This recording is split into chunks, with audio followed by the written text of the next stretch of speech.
패션을 좋아하실 여러분 반갑습니다. 액세서리를 시작해보려는 사람에게는 한 가지 어려움이 있습니다. 너무 저렴한 걸 사자니 품질이 좀 별로일 것 같고, 그렇다고 명품을 사자니 조금 부담스럽고, 중간이 많이 없습니다. 오늘은 그 중간을 찾는 분들이 괜찮을 수도 있는 이야기를 해보려고 합니다. 사람의 재능은 우연히 발견되기도 합니다. 개그우먼이 갑자기 스포츠를 잘하는 것처럼 오늘 이야기도 비슷합니다. 우연히 발견한 재능으로 한순간에 수십 개의 매장에서 주문했고, 지금은 대부분의 유럽 국가들, 미국, 캐나다뿐만 아니라 아시아까지도 퍼졌습니다. 아직 10년도 안 된 브랜드인데 말이죠. 근데 오늘은 엄청난 브랜드의 대단한 액세서리다, 이런 느낌의 이야기는 아닙니다. 그냥 이런 팔찌도 있고 어떤 옷과 조합했을 때 이런 느낌도 난다, 그 정도의 이야기니까 가볍게 커피 한잔 하시면서 보면 좋을 것 같습니다. 오늘의 주인공들입니다. 단순해 보이지만 눈썰미가 좋은 분들은 뭔가 이상함을 느끼실 겁니다. 절대로 기계가 완성할 수 없는 팔찌, 오늘은 브랜드 피그앤의 이야기입니다. 오늘 이야기의 시작은 꽤 멉니다. 100년? 200년? 아니요. 우주선이 나오기 전, 비행기가 나오기도 전인 약 400년 전, 밧줄을 달고 있는 거친 운송수단, 배 이야기로부터 시작합니다. 1600년대 모든 무역을 배로 했던 대항해 시대입니다. 그 당시 배는 너무나도 위험했는데요. 900척의 배가 물건을 구하러 바다로 가면서 일부 침몰하고, 도착해서 고장나고, 복귀하면서 또 침몰하고, 결과적으로 돌아온 건 45%, 반도 안 됐었죠. 근데 그렇게 배가 침몰해도 살아남은 생명체가 있었는데 바로 식량으로 가져온 돼지랑 닭이었습니다. 걔네들은 배가 파괴되어도 이런 나무 상자 안에서 살아남았고, 네덜란드 선원들은 그걸 행운의 상징으로 생각했습니다. 그래서 발에 돼지와 닭 문신까지 새기죠. 그런 행운 덕분일까요? 네덜란드에 새로운 개념이 발명됩니다. 원래 배를 보내는 건 굉장히 큰 돈이 필요해서 정부만 했었는데, 네덜란드의 어떤 사람이 우리끼리 돈 모아서 배를 보내자 라고 생각했고, 이게 최초의 주식회사가 됩니다. 그 당시 유럽의 배를 다 합쳐도 1800여 척, 주식회사 개념이 들어온 네덜란드는 3500척이 됩니다. 그걸로 전 세계 무역의 75%를 담당하는 초강대국이 되죠. 현재 수출 1등인 중국이 14%인 걸 보면 당시 네덜란드는 엄청난 나라였습니다. 자, 이제 시간을 현대로 돌릴게요. 2013년, 배경은 여전히 네덜란드, 여기는 배 위입니다. 여기에 시간이 남아 돌던 한 선원, 도미닉이 있는데요. 그는 배 위에 널브러진 밧줄들을 보고 심심해, 이걸로 팔찌가 되나? 하며 꼼지락꼼지락 만들기 시작합니다. 근데 아무리 만들어도 밧줄 끝부분이 계속 지저분하게 남았는데요. 어쩔 수 없었습니다. 팔찌를 만들어 본 적이 없었으니까요. 보통 끈 팔찌는 이 부분을 불로 지지거나 쇠로 고정합니다. 하지만 그걸 몰랐던 도미닉은 어차피 시간도 많고 할 것도 없겠다, 계속 꼼지락댔죠. 결국 새로운 방법을 찾아냅니다. 로프 끝을 중간에 집어넣어서 안쪽에서 고정하는 방식이었죠. 불로 지지면 훨씬 편하지만 모양이 조금 지저분합니다. 도미닉은 오히려 그런 걸 몰랐던 덕분에 어렵지만 훨씬 깔끔한 방식을 개발한 거죠. 됐다. 도미닉이 완성한 팔찌를 보고 주변 선원들이 쪼르르 몰려와서 괜찮은데? 나 하나 만들어줘. 나도 해줘. 하지만 그 모습을 본 또 다른 선원이 나와봐. 어이 도미닉, 왜? 너 그거 어떻게 만든 거야? 내가 이거 만드는 방법을 가르쳐줄게. 됐고, 너 그거 능력이다. 나랑 같이 팔아보지 않을래? 그래. 그 두 선원, 기술자와 장사꾼이 만나 탄생한 브랜드가 오늘의 주인공 피그앤헨입니다. 그 팔찌를 가지고 암스테르담 패션 박람회에 나갑니다. 당연히 기대를 하진 않았죠. 이들은 그저 배를 타는 선원이었으니까요. 그때까지 이 팔찌는 그저 배에서 밧줄로 만든 평범한 팔찌였습니다. 하지만 이걸 본 업자들은 뭐야 이거? 왜 마감이 없어? 숨겼네? 하며 놀랍니다. 그 전까지 이런 마감의 팔찌는 세상에 없었거든요. 뭐 뻔한 얘기지만 주문이 들어옵니다. 2개, 3개 이 정도가 아니라 30군데의 업체에서 대량으로요. 박람회가 끝나자마자 바로 작업실 계약하고 기술자 2명 더 구해서 제대로 생산하기 시작합니다. 그렇게 한 방에 성공했죠. 그 다음엔 그냥 인스타그램에 팔찌 사진 한 장 올렸을 뿐인데 영국에서 연락이 옵니다. 그거 구매 어떻게 함? 몰라. 계좌 보낼 테니까 입금하고 주소 알려줘. 이게 온라인 판매의 시작이었죠. 그래서 또 그때부턴 인터넷으로 팔기 시작했습니다. 그렇게 소문이 돌고 퍼지다 유럽, 미국, 중국, 일본, 그리고 지금 여러분 눈앞 한국까지도 오게 된 거죠. 지금까지 피그앤헨 이야기였습니다. 끝. 되게 짧죠. 400년 전 네덜란드가 어쨌니, 성공신화가 어쩌니, 이런 것보다 그래서 어떤 팔찌냐가 더 중요하죠. 야, 그럼 네덜란드 역사는 왜 얘기했냐? 메이드 인 프랑스 하면 왠지 믿음이나 감성이 생기지 않나요? 하지만 메이드 인 네덜란드 하면 떠오르는 이미지가 거의 없습니다. 여러분에게 그런 이미지도 살짝 드릴 겸 가볍게 얘기해봤습니다. 피그앤헨의 모든 제품은 네덜란드 암스테르담에서 손으로 만들거든요. 알겠으니까 이젠 팔찌 가져와. 네, 피그앤헨 팔찌. 모든 피그앤헨 팔찌의 공통 공통점은 바다에서 사용해도 문제가 없다는 것입니다. 문제가 없다고 해서 같습니다.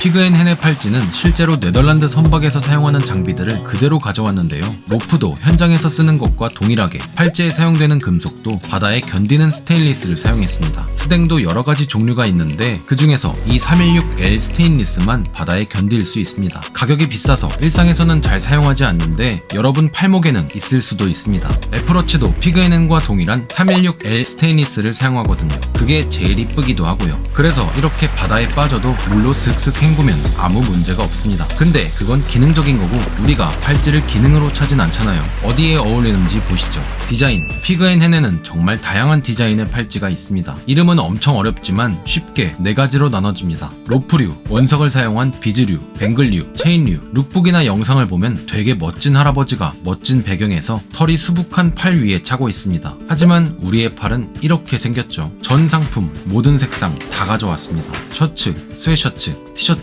스웨터 등등, 심지어 아웃도어 자켓에도 어디에 어떤 디자인이 어울리는지 조합을 해봤습니다. 그리고 결국 잘라보기도 했는데요. 왜 그랬는지도 같이 보시죠.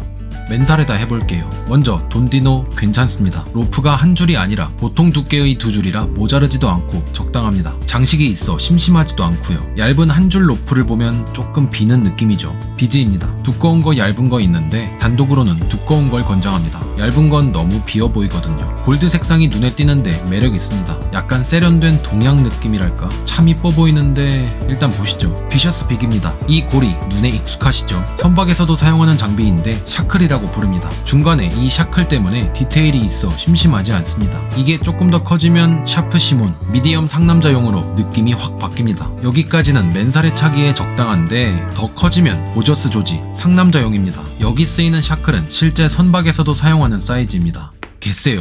토마디가 찾던 모델인데 진짜 이미지에 딱 맞죠. 이건 운동을 좋아하거나 태닝한 분들처럼 빡센 분들에게 권장합니다. 로프 조직도 큼직큼직해서 거친 이미지를 주거든요. 팔뚝이 얇은 분들이 맨살에 차기엔 조금 어렵습니다. 솔티 슬리브, 로프 2줄이 겹쳐져서 샤클로 고정하는 방식인데 이것도 단독으로 하기엔 괜찮습니다. 정렬된 것보다 약간 이렇게 꼬아서 있는 게 이뻐 보이네요. 로프는 돈디노보다 살짝 굵고 샤클도 중간 사이즈라 미디엄 상남자 느낌입니다. IC 아이크, 중간 두께의 로프에 다른 모양의 샤클인데요. 맨살에 차기엔 조금 심심한 느낌이 있습니다. 잠시 아까 말씀드린 로프 마감 부분을 보겠습니다. 작은 건 잘 안 보이니 상남자 고저스 조지로 볼게요. 이렇게 안쪽으로 집어넣었는데 넣은 건 그렇다 치고 어떻게 고정했는지가 신기합니다. 겉에서 보기엔 고정한 흔적이 보이지 않거든요. 안 보이니까 또 잘라봐야죠.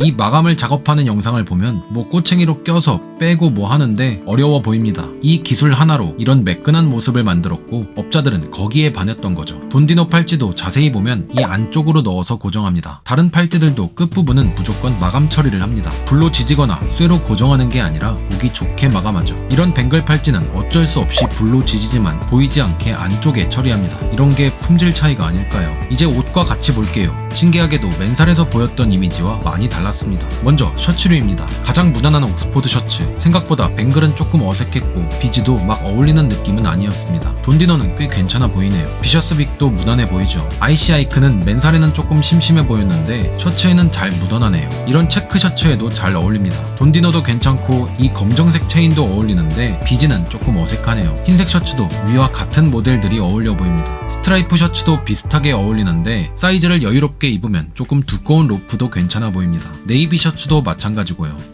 얇고 광택 있는 드레스 셔츠도 IC 아이크, 돈디노가 괜찮아 보입니다. 샴브레이 셔츠는 주로 롤업을 하죠. IC 아이크 괜찮고 돈디노 괜찮고 뱅글은 저는 조금 애매하네요. 샴브레이 색상을 바꿔봤지만 어울리는 건 비슷했습니다. 스웨셔츠와는 어떨까요? 가장 흔한 그레이, IC 아이크 괜찮습니다. 돈디노도 괜찮아 보이죠. 이 검은색 체인도 나름 어울립니다. 비즈는 제 취향은 아니네요. 고저스 조지를 하기엔 제 팔목이 얇네요. 2줄짜리는 무난합니다. 다른 색의 스웨셔츠는 이런 느낌입니다. 럭비 셔츠는 어떨까요? IC아이크 합격, 돈디노 역시 합격. 이 체인도 나쁘진 않아 보입니다. 비셔스 빅, 솔티 스티브 무난하고 고저스 조지도 괜찮아 보입니다. 똑같은 손목인데 말이죠. 럭비티 색상을 바꿔도 IC아이크, 돈디노, 비셔스 빅 이 세 가지는 잘 묻어납니다. 옷이 딱 맞는 사이즈라 그런지 고저스 조지는 조금 아쉽네요. 흰색 긴팔티도 비슷한 느낌입니다. 니트는 어떨까요? 일단 바다의 니트, 피셔맨 스웨터와 궁합을 보시죠. IC아이크 찰떡입니다. 이 어려운 체인도 꽤 잘 맞네요. 돈디노 합격, 비즈는 살짝 애매, 뱅글도 꽤 괜찮네요. 가장 두꺼운 뱅글과 매치해도 괜찮습니다. 비셔스 빅, 솔티 스티브, 그리고 고저스 조지도 잘 어울립니다. 옷과 궁합이 좋네요. 프레피한 니트는 IC아이크, 돈디노 정도가 제일 괜찮아 보입니다. 이런 노란색 스웨터는 어떨까요? 제 눈에는 다 괜찮아 보입니다. 확실히 니트류와 궁합이 괜찮아 보이네요. 그래서 다른 스웨터도 맞춰봤습니다. 자켓류입니다. 코치 자켓은 아까 피셔맨 스웨터처럼 전체적으로 다 어울립니다. 코치 자켓 자체가 약간 도화지 느낌이라서 그럴까요? 저는 다 만족스러웠습니다. 워크 자켓은 생각보다 조금 어려웠습니다. 제가 가져온 자켓 색상 때문인지 IC아이크, 돈디노 말고는 조금 애매했고 프렌치 워크 자켓은 이런 느낌이었습니다. 밀리터리 자켓과도 맞춰봤는데 어떠신가요? 저는 방금 프렌치 워크 자켓보다는 궁합이 좋아 보였습니다. 근데 이런 밀리터리 자켓보다 MA1 항공 자켓이 더 대중적이죠. 쫀쫀한 시보리 때문인지 두꺼운 건 별로였지만 보통 두께의 로프와는 꽤 잘 어울리는 느낌입니다. 데님 자켓 당연히 맞춰봤습니다. 피그앤헨이 전반적으로 거친 느낌이라 그런지 데님과 조합이 되게 좋아 보였습니다. 이런 오렌지색이랑도 잘 어울리고요. 연청색의 데님과도 되게 괜찮아 보입니다. 그럼 다른 색상의 데님과는 어떨까 봤더니 좋았습니다. 어떤 색상이던 데님과는 잘 어울리네요. 프리스 다들 하나씩 있으시죠? 기대를 별로 안 했는데 의외로 괜찮습니다. 나쁘지 않죠. 그렇다면 고어텍스는 어떨까요? 데님이나 후리스만큼은 아니지만 그렇게 나쁘지도 않았습니다. 레이어링, 대체로 얇은 것들을 조합하면 괜찮아 보입니다. 얇은 뱅글이나 얇은 비즈, 이 두 가지를 곁들이면 적당히 풍성해 보이네요. 샤클만 2개 하면 뭔가 좀 어색합니다. 차라리 하나만 하는 게 더 정돈된 느낌이고요. 애플워치랑 하면 이런 느낌입니다. 갤럭시 워치는 죄송합니다. 안 해본 것들 모아서 말씀드릴게요. 일단 이 얇은 로프, 이지헤드 얘는 뭔가 애매합니다. 너무 얇아서 약간 무성의한 느낌? 레이어링 하기엔 괜찮지만 단품으로 하기엔 제 기준엔 좀 부족합니다. 체인, 비즈류는 보기엔 되게 이쁜데 막상 차면 조금 어렵습니다. 옷이 많은 분들이야 착착 골라내시겠지만 팔찌를 처음 하는 분들은 직접 해보는 걸 권장드립니다. 근데 이 얇은 비즈는 레이어링 하기엔 정말 괜찮습니다. 정리하겠습니다. 뱅글이 끌리신다면 9mm를 권장합니다. 그게 가장 다양하게 어울렸거든요. 체인들은 보기엔 매력적이지만 옷과 같이 하면 어려울 수도 있습니다. 그래도 요 검은색 체인은 꽤 다양하게 어울렸습니다. 비즈는 보면 이쁘지만 옷에 차면 조금 어려울 수 있습니다. 대신 레이어링 하기엔 되게 괜찮습니다. 두꺼운 니트와는 전반적으로 어울립니다. 스웨터 자주 입는 분들은 재밌어 할 거고요. 어디에나 잘 어울리는 거, 이게 가장 궁금하시죠? 제 개인적인 기준 1등 돈디노, 다음으로는 IC아이크, 비셔스 빅, 솔티 스티브 다 괜찮습니다. 덩치가 좀 있으시다면 비셔스 빅보다 조금 더 큰 샤프 시몬을 권장합니다. 옷을 조금 크게 입으면 두꺼운 로프도 어울립니다.